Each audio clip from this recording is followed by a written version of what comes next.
Praise the Lord. Hallelujah. God is good. கர்த்தர் நல்லவர். And you are most welcome to the cover of the day. காலை உடன்படிக்கை தியானத்திற்கு உங்களை அன்போடு வரவேற்கிறேன். இன்னைக்கு 19 April 2025 Saturday. நாளைக்கு ஈஸ்டர். நேற்று குட் ஃப்ரைடே சர்வீஸில் எப்படிலாம் போச்சு நிச்சயமாக உங்களுக்கு ஆசீர்வாதமாக இருந்திருக்கும்.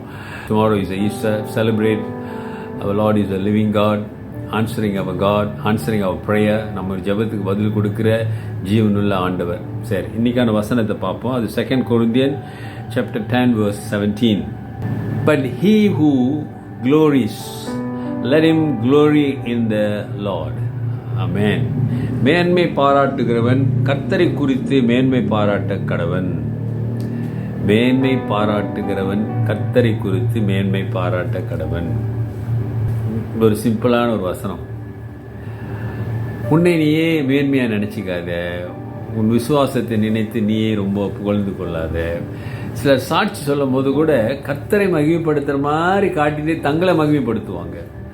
தாங்க ரொம்ப விசுவாசமானவங்க, தாங்க ரொம்ப பரிசுத்தவான்கள் மாதிரி, தாங்க ரொம்ப உண்மையுள்ள மாதிரி தான் அந்த சாட்சியில் சொல்லுவாங்க. தவிர கர்த்தர் செய்தார் அவரை மகிமைப்படுத்துகிற மாதிரி இப்போ கவனித்து பாருங்களேன். இங்கே பவுல் சொல்கிறார், ஐயா நீ மகிமைப்படுத்த விரும்பினா கர்த்தரை மகிமைப்படுத்து, அதுதான் உனக்கு நல்லது, ஆசீர்வாதம். மேன்மைப்படுத்தணும் நினைச்சு, ஏன்னா நம்மளாம் பாவிகள் பாருங்களேன். நமக்காகத்தானே சிலுவையில் ஆண்டவர் உயிரை கொடுத்த அவ்வளோ பாடுபட்டு தியாகம் பண்ணார். He was sacrificed because we are sinful people. இது நம்மால் உண்டான காரியம் அல்ல, இது கர்த்தர் நமக்கு செய்த ஒரு ஈவு, ஒரு கிருபை.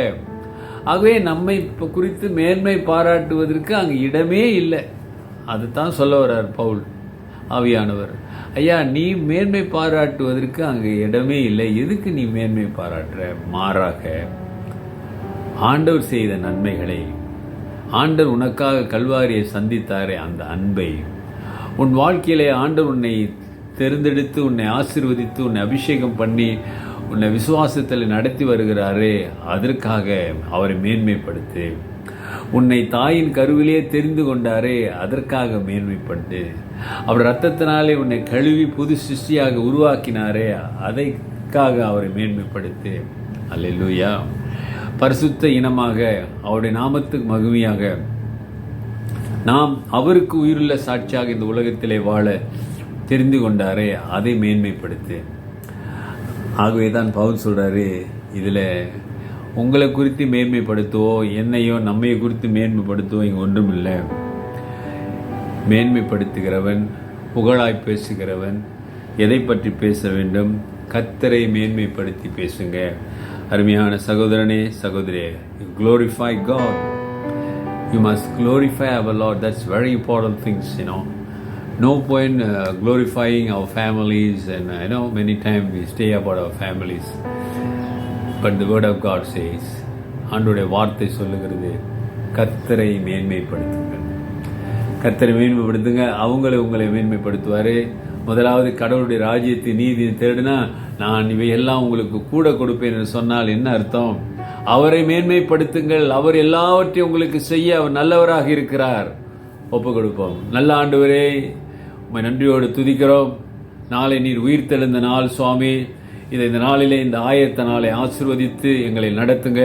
உடைய கல்வாரி அன்பை நாங்கள் சிந்தித்த நாங்கள் அந்த அன்பிலே ஆண்டவரை உம்மை எப்பொழுதும் மேன்மைப்படுத்துகிற பிள்ளைகளாக இருக்க உதவி செய்யுங்க. உடைய வல்லமை கடந்து செல்லட்டும். ஒப்பு கொடுக்கிற பிள்ளைகளை ஆசீர்வதிங்க, வழி நடத்துங்க. இயேசுவின் நாமத்தில் கேட்கிறோம் பிதாவே, ஆமேன். நமது ஆண்டவராகிய இயேசுவுடைய கிருபை, பிதாவின் அன்பு, பரிசுத்தாவின் ஐக்கியம் உங்களோடு இருந்து உங்களை ஆசீர்வதித்து காப்பதாக.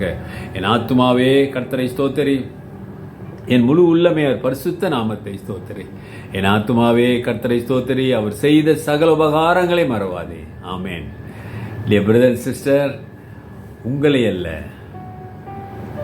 உன் குடும்பத்தையும் அல்ல, வேற யாரையும் அல்ல, ஆண்டவராக இயேசு கிறிஸ்துவை மேன்மைப்படுத்துங்க. Glorify our Lord.